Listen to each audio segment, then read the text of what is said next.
ঠাকুর শ্রীরামকৃষ্ণ শ্রীমা সম্বন্ধে যে উক্তি দিয়েছেন।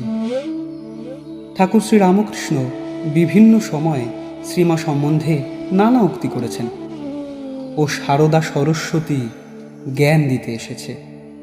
রূপ থাকলে পাছে অশুদ্ধ মনে দেখে লোকের অকল্যাণ হয়, তাই এবার রূপ ঢেকে এসেছে। ও জ্ঞান দায়নি, মহাবুদ্ধিমতী। ও কি যে সে? ও আমার শক্তি। ওই যে মন্দিরে মা রয়েছেন, আর এই নহবতের মা, অভেদ।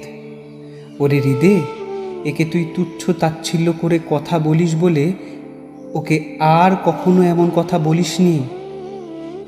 এর ভেতর যে আছে সে ফোঁস করলে হয়তো রক্ষা পেলেও পেতে পারিস, কিন্তু ওর ভেতর যে আছে সে ফোঁস করলে তোকে ব্রহ্মা বিষ্ণু মহেশ্বরও রক্ষা করতে পারবেন না।